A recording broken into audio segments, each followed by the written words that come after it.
baru pertama kali. Pertama kali sini ya. Siap. Puji Tuhan, mari kita sambut keluarga. Terima kasih, silakan dulu. Jadi,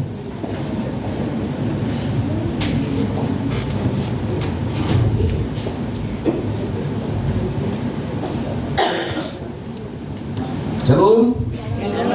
Bapak Ibu, jemaat sekalian yang Tuhan Yesus kasihi, pagi ini saya sampaikan firman Tuhan dari Matius pasal 16 ayat 21 sampai ayat yang ke-28. Demikian firman Tuhan. Sejak waktu itu Yesus mulai menyatakan kepada murid-muridnya bahwa ia harus pergi ke Yerusalem dan menanggung banyak penderitaan dari pihak tua-tua, imam-imam kepala dan ahli-ahli Taurat, lalu dibunuh dan dibangkitkan pada hari ketiga. Tetapi Petrus menarik Yesus ke samping dan menegur dia. Katanya, "Tuhan, kiranya Allah menjauhkan hal itu. Hal itu sekali-kali tak akan menimpa engkau." Maka Yesus berpaling dan berkata kepada Petrus, "Enyalah iblis, engkau suatu batu sandungan bagiku, sebab engkau bukan memikirkan apa yang dipikirkan Allah, melainkan apa yang dipikirkan manusia." Lalu Yesus berkata kepada murid-muridnya, "Setiap orang yang mau mengikut aku, ia harus menyangkal dirinya, memikul salibnya, dan mengikut aku. Karena barang siapa mau menyelamatkan nyawanya, ia akan kehilangan nyawanya. Tapi barang siapa kehilangan nyawanya karena aku, ia akan memperolehnya." Apa gunanya seorang memperoleh seluruh dunia, tapi kehilangan nyawanya?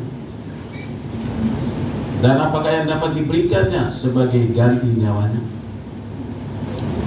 Sebab Anak Manusia datang dalam kemuliaannya, diiringi malaikat-malaikatnya. Pada waktu itu ia akan membalas setiap orang menurut perbuatannya. Aku berkata kepadamu, sesungguhnya di antara orang yang hadir di sini ada yang tidak akan mati sebelum mereka melihat Anak Manusia datang sebagai Raja dalam kerajaannya. Amin. Demikian dia pembacaan firman Tuhan. Berbahagia setiap orang yang mendengar, melakukan firman Tuhan dalam hidupnya setiap hari. Judul khotbah saya pagi ini atau renungan pagi ini adalah misiku dan pikiran. Coba bilang ke kiri kanan, misiku dan pikiran. Haleluya. Amin. Kita belajar sesuatu dari Tuhan dari ayat ini. Amin. Karena itu kita mau mulai langsung karena ada bau yang harus segera diatasi sekarang. Haleluya. Misiku, misi dari Yesus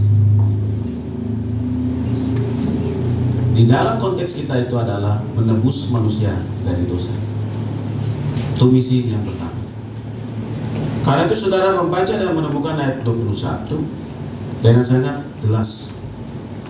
Sejak itu Yesus mulai menyatakan kepada murid-muridnya bahwa ia harus pergi ke Yerusalem dan menanggung banyak penderitaan dari pihak tua-tua, imam-imam kepala, ahli-ahli Taurat, lalu dibunuh dan dibangkitkan pada hari ketiga.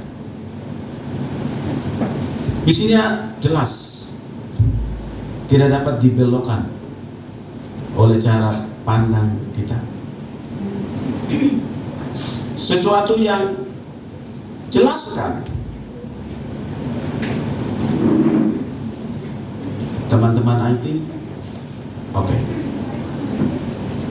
Sekarang munculkan ke saya Matius pasal 5 ayat 17 sampai 18.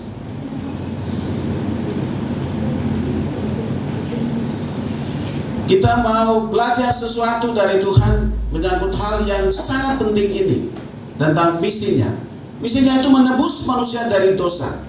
Karena itu dia beritahu kepada murid-muridnya yang dia kasihi, yang dia sudah latih, dia sudah bina, dia sudah menolong mereka untuk melihat mujizat demi mujizat sudah menolong mereka untuk melihat bahwa orang mati dibangkitkan. Mereka melihat segala sesuatu terjadi di depan mata mereka.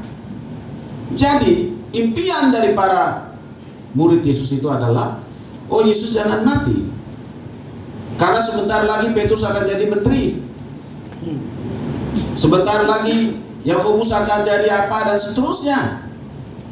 Itu mindset mereka, itu gambaran mereka. Karena mereka tidak menemukan pemimpin yang sehebat dan sebesar dan sedahsyat Yesus.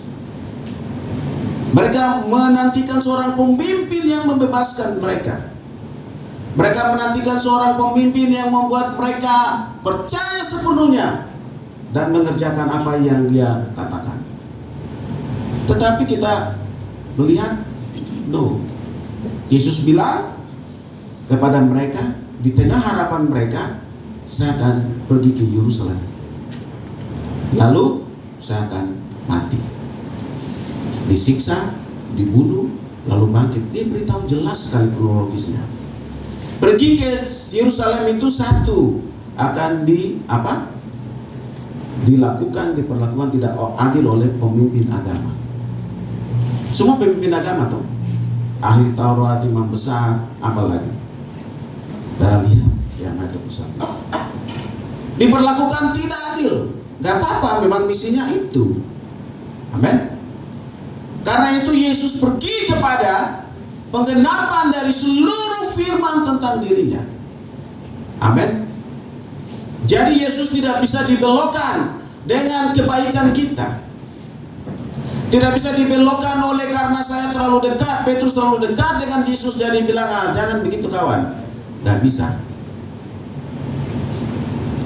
Dia pergi kepada misinya, karena misinya jauh lebih penting daripada pernyataan Petrus. Amin. Jadi saudara lihat, dia pergi untuk satu, menggenapi seluruh hukum Taurat. Amin.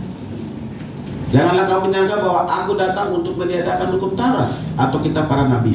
Aku datang bukan untuk meniadakannya, melainkan untuk menggenapi. Jadi dia memberitahu dengan sangat jelas bahwa dia akan menggenapi seluruh hukum Taurat. Tentang apa? Tentang kematiannya. Coba lihat Mazmur pasal 22 ayat 5 dan 6.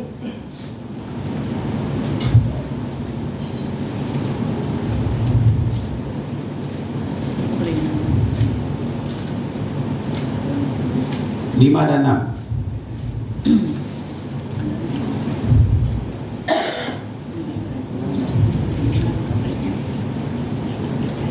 Oke, mungkin situ 6 kan ada. Kepadamu mereka berseru dan mereka terluput. Kepadamu mereka percaya dan mereka tidak mendapat malu. Ayat 6. Tetapi aku ini ulat dan bukan orang, celah bagi manusia, dihina oleh orang banyak. Ayat yang ke-7, kita bisa lihat. Semua yang melihat aku mengolok-olok aku. Mereka mencibirkan bibirnya, menggelengkan kepala. Dibuat tentang kematian. Yesus harus digenapi. Di dalam diri siapa? Dirinya sendiri. Amin. Apa yang kita belajar? Pada waktu dia ucapkan, dia tidak akan membatalkannya. Amin. Kita belajar waktu firman dilepaskan, firman itu adalah Allah. Dan Allah tidak bisa berbohong tentang dirinya. Karena itu kita belajar tentang integritas. Karena itu kita belajar tentang kata dan perbuatan harus menyatu di dalam seluruh kehidupan kita. Karena kita belajar dari sang guru, yaitu Yesus Tuhan kita. Karena itu kita mau pergi kepada hal yang seperti itu. Misinya sangat jelas, dan misi itu tidak dapat dibengkokkan oleh siapapun, termasuk iblis. Amin. Tidak dapat, tidak mungkin. Dan lihat Yesaya 53 ayat yang kelima.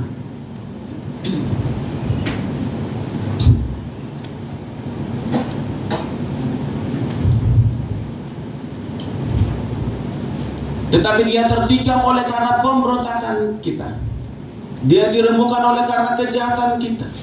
Ganjaran yang mendatangkan keselamatan bagi kita ditimpakan kepadanya, dan oleh bilur-bilurnya kita menjadi sembuh. Amin. Kematian itu sesuatu yang pasti bagi Yesus. Karena itu dia ucapkan hal yang pasti. Dia udah gak ada urusan dengan murid-murid akan tergoncang.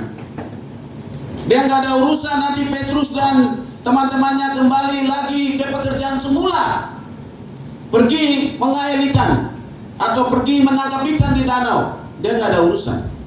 Tapi dia harus mati di Kalvari. Amin. Kalau dia tidak mati, itu iblis yang senang.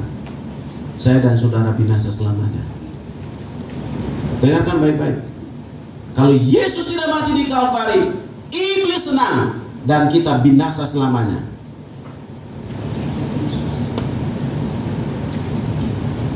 Luar biasa kan? Yesus bilang, no, saya akan pergi ke sana. Haleluya. Saya akan pergi ke Kalvari. Di Kalvari itu, setelah kematiannya, saudara dapat apa? Jaminan keselamatan. Apa lagi? Ya, jaminan keselamatan, hidup kekal sudah. Oke. Hah? Disembuhkan dari sakit penyakit. Hah? Dosamu diampuni karena darah Yesus yang tercurah di Kalvari. Amin. Sudah cukup bukan? Yang lain itu mah bonus, dapat mahkota hidup taat pada Tuhan. Iblis itu berusaha mencegah itu supaya jangan pergi ke Kalvari. Pakai siapa? Ingat loh, pakai murid Yesus, muridnya sendiri, bukan orang dari luar loh. Murid yang sangat dekat. Itu alasannya saya bilang, kalau Yudas itu menyangkal Yesus, setelah itu dia bertobat, maka gereja ini dikasih nama gereja Yudas. Iya, dia jadi orang yang menjadi sarana keselamatan saya dan saudara. Karena dia punya pikiran jahat, Yesus mati di Kalvari kan? Ya dong. Tapi kalau dia bertobat, Yesus ampuni dia enggak? Pasti, sangat. Tapi karena dia tidak bertobat, jadi ya sudah selesai. Itu pelajaran tentang hidup kita. Amin. Jadi sekalipun Anda adalah seorang murid Yesus setia beribadah ke gereja, dengarkan baik-baik. Ya, saya beritahu kepadamu dengan sangat baik. Iblis masih dapat mempengaruhi cara berpikir kita. Amin. Karena itu harus teguh pada firman Tuhan. Ya, kita masih bisa menilai dengan cara yang salah tentang apapun juga. Karena itu kita harus fokus kepada firman Tuhan. Apa yang Tuhan bilang itu yang diikuti. Amin. Halo. Misiku menebus manusia dari dosa. Yesus akan pergi untuk menggenapi seluruh firman Tuhan tentang kematiannya. Amin. Saudara lihat, jadi Yesus tidak mati sembarangan. Amin. Bilang sekarang, terima kasih Yesus mati buat saya. Amin. Rencana setan dari dulu jelas. Rencana setan itu adalah jangan pergi ke Kalvari, supaya semua orang ini menjadi milikku. Dia sudah menyelesaikannya di Eden, dan seluruh dunia di bawah kekuasaannya. Setan melakukan itu supaya seluruh dunia berada di bawah kekuasaannya, rebut otoritas dari Adam. Karena itu dia dengan happy datang kepada Yesus pada waktu Yesus berpuasa 40 hari 40 malam. Laparlah Yesus. Dan ada 3 jebakan besar yang iblis tawarkan kepada Yesus. Betul? Yang terakhir dia bilang, oh kau lihat ini, potratnya ini indah sekali, kalau dari sekalian ini kau lihat potratnya indah sekali. Saya akan beri potratnya ini kepadamu. Haleluya. Yesus bilang, kau stop. Amin. Amin. Kau ini barang yang saya ciptakan aja buat kepala batunya. Geser. Amin. Dan geser. Yesus. Dia happy. Setan itu happy. Ingat loh ya, setan itu lebih cerdas dari saya dan saudara. Dia tahu firman Tuhan. Bahkan dia plesetkan firman Tuhan tanpa saudara sadari. Itu pekerjaannya. Amin. Plesetkan firman Tuhan tanpa saudara sadari. Saudara tahu nggak pengaruh dari gadget? Lama-lama orang nggak akan ke gereja. Itu menghubungkan manusia, itu merusak apa yang Allah tetapkan untuk apa? Manusia itu bersosialisasi satu dengan yang lainnya. Bagus dalam pengertian yang benar, dan pengertian kita harus juga benar atas firman Tuhan. Amin. Karena itu ada pendeta yang bilang, yo kalau kau dengar khotbah di rumah dari live streaming, sudah nanti mati live streaming yang kuburkan kau. Iya, kan dia tidak berhubungan dengan orang kok. Jadi siapa mau kuburkan dia? Nanti live streaming yang kuburkan dia. Saudaraku yang Tuhan Yesus kasihi, misiku adalah menebus manusia dari dosa, mengalami penderitaan dari pemimpin agama, dibunuh dan bangkit pada hari ketiga. Dengarkan baik-baik. Mereka mendengar dengan jelas. Murid-murid ini mendengar dengan sangat jelas.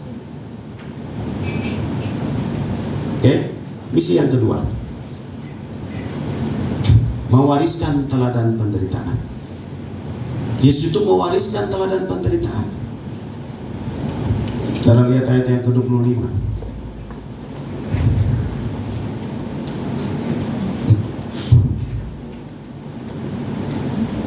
Sebab siapa yang mau menyelamatkan nyawanya, ia akan kehilangan nyawanya. Siapa yang kehilangan nyawanya karena aku, ia akan memperolehnya. Apa arti ayat itu? Ayat itu adalah mereka sudah lihat Yesus bangkitkan Lazarus. Betul? Mereka lihat dengan mata kepala mereka sendiri. Tapi pertanyaan besar mereka, kalau Yesus mati, siapa yang kasih bangkit dia? Kan itu pertanyaan besarnya. Kalau Yesus mati, siapa yang nanti bangkitkan dia? Oh, dia Allah kok. Gak perlu ada usaha manusia. Dia bangkit sendiri. Amin. Dan lihat, karena itu ayat itu menjadi ayat yang memberi motivasi suci atas para rasul. Mereka masih ada lengkap dan melihat Yesus bangkit, bukan? Mereka menyaksikan Yesus mati di Kalvari. Mereka menyaksikan dengan mata kepala mereka sendiri. Mereka juga menyaksikan bahwa Yesus sudah bangkit. Mereka juga menyaksikan bahwa Yesus selama 40 hari bersama-sama dengan mereka, lalu terangkat ke surga. Mereka saksikan dengan mata kepala mereka sendiri. Jadi, mereka percaya ayat itu enggak? Ayat 25 tadi. Mereka percaya enggak? Kalau kehilangan nyawa akan dapat lagi. Mereka percaya enggak? Percaya 100%. Karena mereka lihat, mereka saksikan. Amin. Karena itu para rasul tak takut mati. Amin. Mereka memberitakan Injil dengan teguh.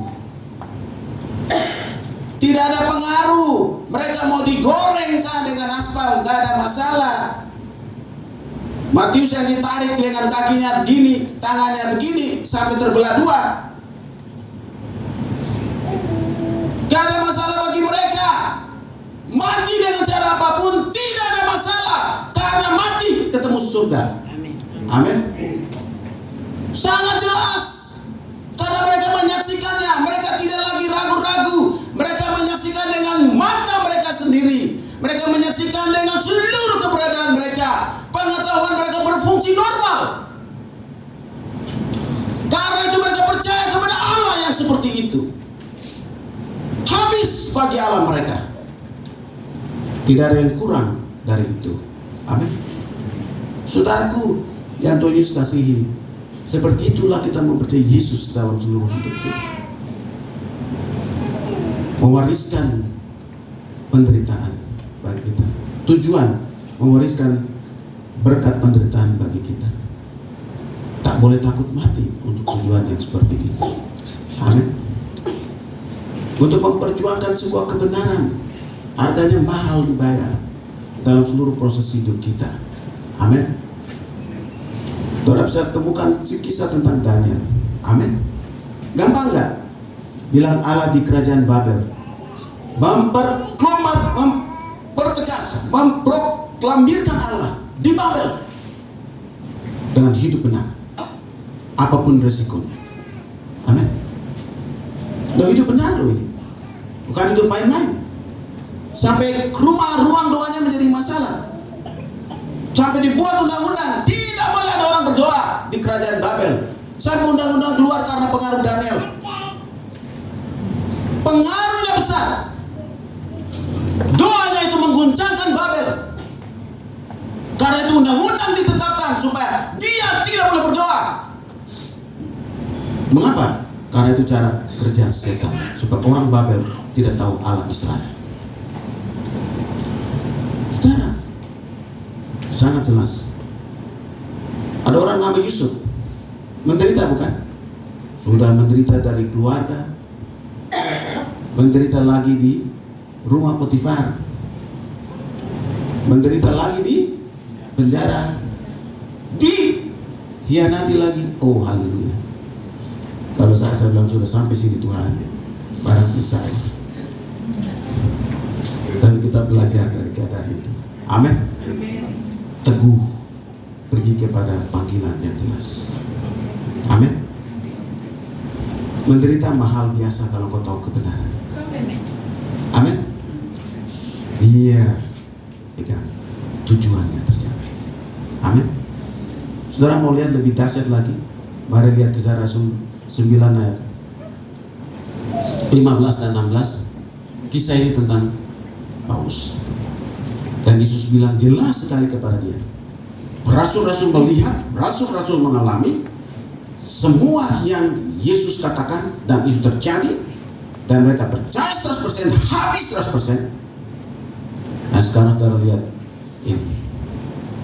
ini firman ini waktu Paulus menuju ke Damsyik, dan ada sinar yang datang kepadanya, lalu dia jatuh dari kudanya dan dia pergi ke salah satu rumah, dan Tuhan bilang kepada Ananias, kau pergi ke rumah itu untuk tolong laki-laki ini, laki-laki yang tadinya kepala batu ini, kau pergi tolong dia,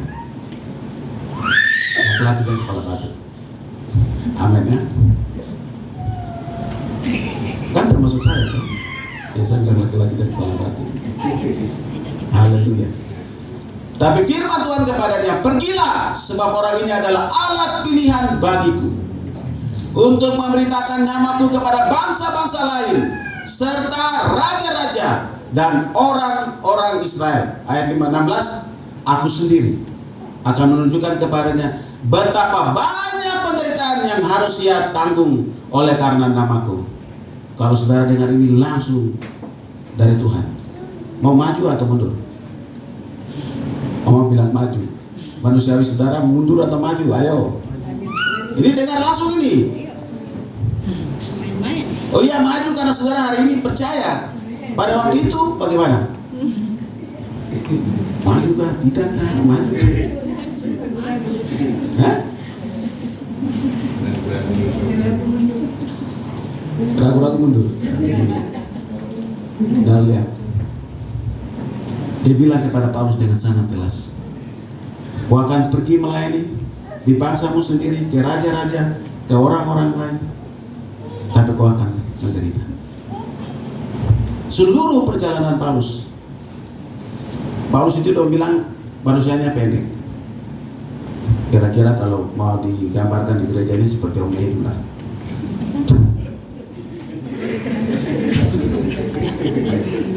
Pendek, kepala botak. Iya, Paulus diceritakan dalam kisah suci sejarah gereja itu adalah pendek, kepala botak, matanya besar sekali. Kenapa matanya besar? Karena dia terlalu sering dirajam dengan batu. Karena itu dikatakan 49 kali pukulan atau 50 kurang 1 pukulan datang kepadanya karena Injil. Bukan pergi karena curi, karena Injil. Jadi orang bisa membayangkan, saudara bayangkan, di dalam kesakitan dia masih menulis surat-surat, termasuk menulis surat kepada Filipus, kepada jemaat di Filipi, bersukacitalah senantiasa. Dia sedang tulis itu di dalam penjara, saudara, di dalam penjara. Bukan dia lagi makan di Teluk Humboldt, atau dia pergi ke De Sultan, atau dia pergi ke De Sante, atau dia pergi ke Gasper. Yang saudara biasa pergi, saudara tahu lah. Dia tidak pergi berdiri di jembatan merah selfie baru dia bilang, kamu dengar ya jemaat di Filipi, sedang di penjara. Habis bagi Yesus. Itulah seluruh hidup Paulus. Amin. Dia kurang apa? Paulus ini anak orang besar, anak orang kaya. Bapaknya pejabat. Karena itu dia mendapat kewargaan Roma. Bapaknya seorang pejabat. Dia orang pintar. Apa yang kurang dari dirinya? Karena itu dia bilang pada aku, saya kenal Yesus, semuanya sampah. Amin. Yesus yang aku cari, aku akan pergi kepadanya, mengenal dia lebih dalam dari yang tidak pernah kubayangkan. Yesus habis. Dia pergi habis bagi Yesus. Ada orang yang namanya Jongsu, seorang penginjil Asia yang sangat terkenal. Pada waktu dia pergi sekolah kimia, dia dapat doktornya dan sekolah yang begitu hebat. Satu waktu sebelum pulang ke negerinya, Tuhan taruh di hatinya untuk pergi bagi Asia. Apa yang dia katakan? Semua jasanya dibuang di laut, tak ada nilainya. Dia pergi melakukan persis seperti yang Paulus lakukan.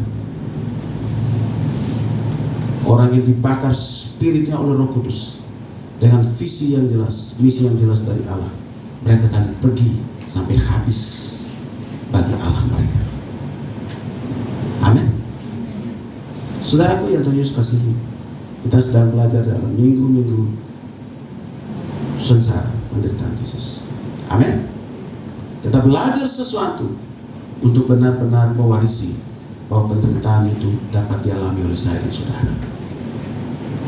Tidak bisa dihindari, bukan? Penderitaan kecil-kecil di gereja ada tidak? Kok pikiran lain tapi dong bilang, kakak ini dia. Ada enggak? Saudara dengar orang ini? Ada enggak? Oh, ini macam semua pengalaman begitu semua. Haleluya. Penderitaan mah kecil itu. Halo, kecil.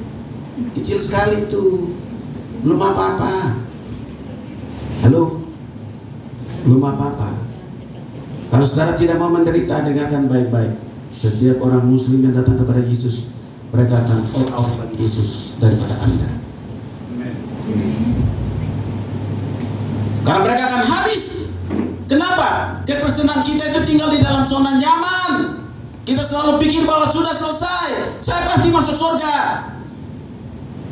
Ya, itu benar. Tapi Yesus akan tanya perbuatanmu. Halo.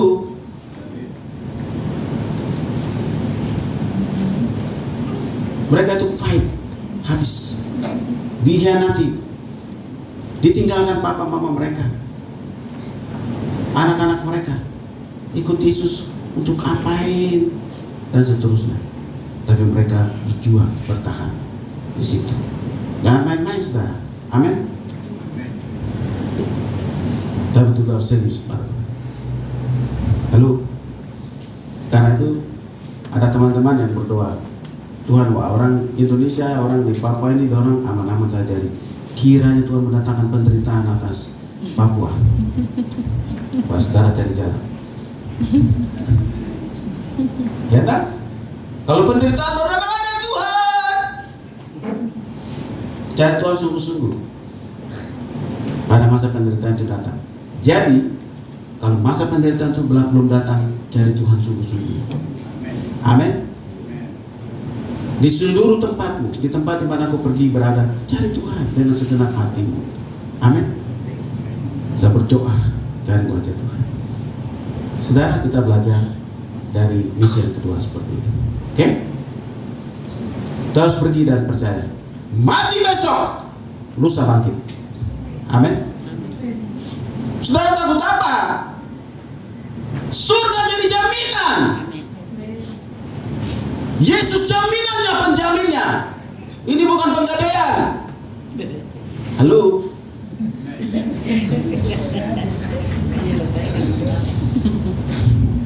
Yesus taruh diri di penggadaian, baru Tuhan datang. Bukan. Dia jaminan. Kau mau pergi ke surga? Saya jaminan satu-satunya untuk kau ke situ. Amin. Saya beri jaminan seluruhnya. Yesus yang seperti itu untuk Yesus yang hebat. Mau percaya apa lah? Mau tinggal Yesus? Perempuan laki-laki paling goblok kalau tinggalkan Yesus. Maaf ya, agak kasar.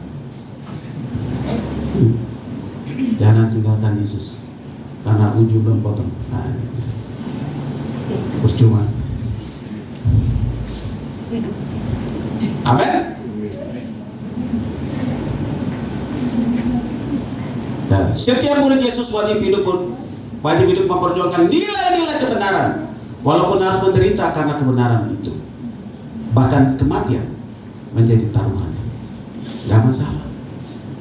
Amin. Mati bangkit, Yesus mati bangkit. Saya mau percaya siapa? Saya percaya orang yang saya lihat di mata kepala saya. Amin. Takut buat? Coba bilang ke kiri kanan, takut buat? Yesus jaminan. Haleluya. Puji Tuhan. Kita belajar yang ketiga. Memberitahukan tujuan kedatangannya. Di dalam ayat 27 sampai 28, dia datang nanti. Dia bilang kepada murid-muridnya, nanti baru saya datang. Sekarang no. Saya tidak dirikan kerajaan sekarang, tapi nanti saya datang. Saya datang sebagai raja. Nanti kami ikut. Amin. Saudara tidak percaya? Haleluya. Karena itu dia bilang, dia datang untuk apa? Untuk membalas setiap orang menurut perbuatannya. Jadi berbuat baik, jangan. Atau buat? Harus buat baik dong. Rugi tidak buat baik. Loh, bukan saya yang ngajarkan, Yesus yang ngajarkan. Amin. Buat baik tapi dibenci, ya nggak apa-apa. Amin. Haleluya. Kamu senyum-senyum terus dari amin.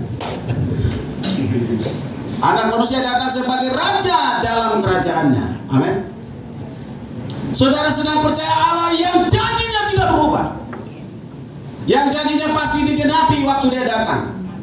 Karena itu siapkan dirimu untuk pergi, bertanggung jawab kepada alam. Tak ada urusannya dengan anakku Hana dan Abigail dan istriku. Aku akan menghadap Allah sendiri untuk mempertanggungjawabkan segalanya yang kulakukan. Setiap orang sama. Dengarkan baik-baik. Di dalam kehidupan kita lah, kita perlu hubungan sosial. Kita perlu orang lain dalam hidup kita. Kita perlu memenuhi amanat, perintah dari Yesus. Kita perlu ke pernikahan, ya, untuk memenuhi janji Tuhan yang lain. Yes. Tapi untuk keselamatan pribadimu, keselamatannya dewe itu apa? Sendiri. Bukan cawe-cawe. Oke ya? Sendiri. Oke, kita belajar yang berikut. Pikiranku tak selaras dengan misi Yesus. Ini pikiran siapa? Petrus. Di dalam ayat 22-23 Petrus bilang, Petrus menghalangi misi Yesus bagi penebusan umat manusia. Dia bilang, oh, itu barang itu tidak akan menimpa engkau, kau tidak akan mati. Kiranya Tuhan menjauhkan engkau dari hal seperti itu. Petrus, Yesus bilang apa? Nyala iblis. Jadi kita bisa dipakai iblis. Dengarkan baik-baik. dalam pikiran kita. Hati-hati. Karena itu merenungkan firman Tuhan siang dan malam adalah sebuah kewajiban. Ada teman-teman muslim yang percaya pada Yesus dan mereka menjadi penggerak rumah baca di Papua. Kenapa? Karena di sistemnya muslim, anak kecil itu harus baca Al-Quran. Ada ibu. Kalau mereka baca Al-Quran, mereka akan teguh dan kokoh. Karena itu waktu mereka berdoa, Tuhan beritahu pada mereka untuk mulai melakukan rumah baca. Dan begitu banyak hal dijumpai. Dan sekarang sudah ada 1000 anak di dalam rumah baca. Sampai di kerong pelanannya. Dari Sentani. Tuhan beritahu apa yang menjadi kebutuhan untuk dikerjakan. Karena ibu ini adalah seorang dari muslim, jadi dia mengatakan dengan sangat jelas untuk menanamkan nilai doktrin yang kuat kepada anak-anak Kristen daripada nanti mereka dibawa ke tempat lain. Halo, jadi pikirkan sesuatu dalam hidup kita. Kembali ke situ. Halo, ya. Jadi tak selaras. Pikiran Petrus itu tidak selaras dengan misinya Yesus. Hati-hati. Di gereja ini ada visi, ada misinya. Pergi ke visi dan misi supaya pikiran kita selaras. Jangan menambah hal yang di luar daripada itu. Amin. Ini berat loh, Ma. Melihat jemaat hidup kudus mandiri, melayani sesuai profesi dan karunia di dalam dan di luar gereja menuju transformasi kota Jayapura. Memang saudara pikir ini mudah? Gak mudah. Tapi inti pada waktu bukan nilai inti dalam hidup saudara. Saudara akan menjadi orang Kristen yang memberkati banyak orang. Mengapa Tuhan memberi itu pada? Karena itu menjadi sesuatu yang penting. Orang hidup kudus baru melayani Tuhan. Ini bukan melayani di pemerintahan. Dengarkan baik-baik. Bukan melayani di pemerintahan. Apalagi melayani di sini, di mimbar. Amin. Pikiranmu, hidupmu, perkataanmu, seluruh tindak tandukmu harus selaras dengan Alkitab. Amin. Gak bisa sembahyang di sini ucapan sesuatu di luar dengan lain, gak bisa. Dengarkan saya baik-baik, tidak bisa. Amin. Siapkan pemimpin, memuridkan para pemimpin, memberdayakan ekonomi jemaat, mengutus tiap orang untuk melayani. Mengapa tiap orang harus dilayani, diutus untuk melayani? Anda sudah punya marketplace dalam pelayanan saudara. Amin. Tuhan beri. Untuk transformasi harus real. Bagaimana memulainya? Orang Kristen waktu aku menjadi pak guru di sekolah, mengaruhi sekolahmu bagi Yesus. Amin. Atau di tempat usahamu, itulah pikirannya. Ya setiap minggu kau dengar firman Tuhan, setiap kali datang ke konsel untuk dibentuk, dipersiapkan, dilatih, kembali lagi untuk memulai sesuatu yang baru dalam seluruh pelayanan saudara. Amin. Mandiri. Sudah ada apa itu namanya? Tempat cucian mobil dan motor. Kalau tidak punya dampak ke gereja, cucian ini kalau tidak punya dampak ke gereja, bagaimana? Padahal ini kita memberdayakan ekonomi jemaat. Amin. Jemaat pergi dan kerja di situ. Ini konsep saya beritahu kepada saudara yang Tuhan beri dalam roadmap-nya Tuhan dalam hidupku. Ini baru kecil. Saya beritahu kepada saudara, ini baru kecil. Masih banyak. Karena itu Tuhan menempatkanku di PGS. Dia tidak tempatkanku sembarangan. Saya beritahu dengan saudara dengan sangat jelas. Kami sedang pergi ke transformasi kota Jayapura. Oke? Memberdayakan ekonomi. Tujuannya adalah jemaat di sini bekerja untuk mandiri. Kalau mereka bekerja, Masalahnya kau tidak menangkap apa yang sedang terjadi di matamu. Karena itu harus cari orang lain datang. Ngapain? Amin. Saya tidak sedang marah saudara. Saudara punya potensi, bangkitkan ekonomi dari dirimu sendiri. Gereja, siapkan sarana, bangkit. Kenapa tinggal? Amin. Pikiran saya sederhana. Kalau orang masing-masing di dalam jemaat ini punya kemandirian usaha yang kuat dalam setiap pelayanan mereka, persembahanmu dipakai untuk apa? Dengarkan saya baik-baik. Tidak ada rencana persembahan yang akan dipakai untuk diriku. Sekolahkan anak-anak dari sini menjadi orang-orang hebat. Tak akan ada persembahan yang digunakan untuk diriku. Dengarkan baik-baik. Amin. Gereja harus dengan sengaja siapkan kader, masuk ke pemerintahan, masuk ke politik dengan sengaja untuk mengubah mindset kota menjadi kota yang ditransformasi. Allah hadir di dalamnya. Gak sembarang Tuhan taruh visi ini. Allah bicaraku 2 kali di telingaku, di meja doaku, di ruang doaku. Aku berdoa di Yogyakarta. Tak sembarang aku mulai sesuatu di sini. Fokus pada apa yang saya sedang bicara padamu. Kalau kau dengar ini dengan baik, Tuhan akan memakai. Itu seluruhnya. Ya saudara gak perlu takut persembahan itu diberikan. Ngapain saudara takut? Tidak akan dipakai buat saya. Tidak akan baik-baik. Tidak akan dipakai buat saya. Baru saya mendorong kau menjadi orang. Dengarkan baik-baik. Saya tidak akan minta persembahan darimu. Tidak akan pernah. Saya mau dengan berkat yang kau peroleh, pergi kerjakan pekerjaan Allah. Tangkap visinya Tuhan, kerjakan sesuatu. Sebab pada waktu kau mati, pergi ke surga, Tuhan minta pertanggungjawaban dari dirimu. Bebaslah saya sebagai seorang gembala yang mengajarkan kepadamu kebenarannya. Amin. Saya sedang tidak main-main ya saudara. Saya serius dalam hidup saya. Karena itu, mengertilah. Karena itu, ketika saya ada di tempat-tempat tertentu, apakah saudara pikir saya akan cari muka? No. Saya akan pergi dengan karakter dan integritasku.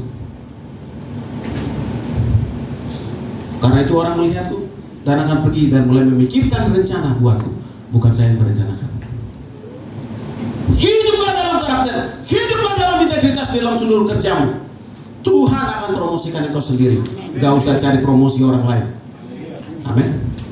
Tuhan bekerja di jalannya. Oke?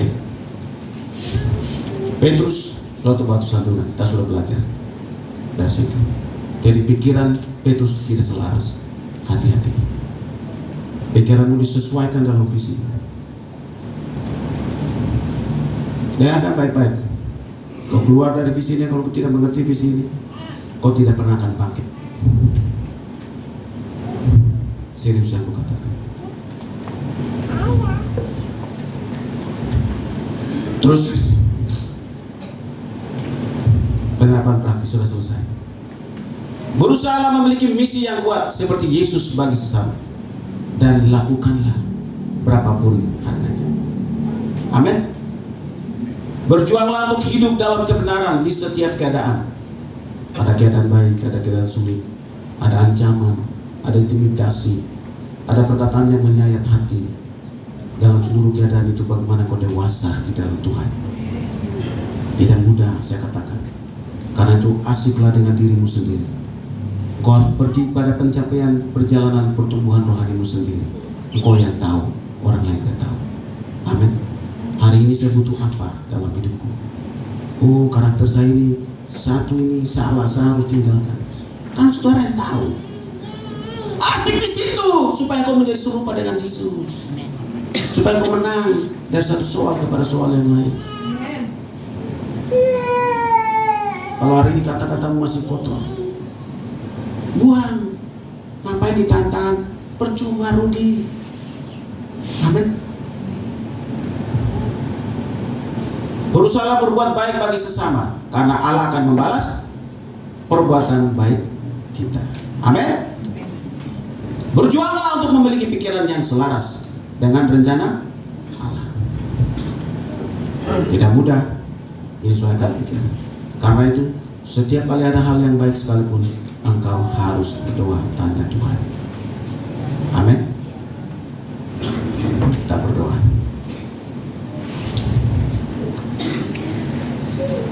Ibu Herlina berdoa untuk kita.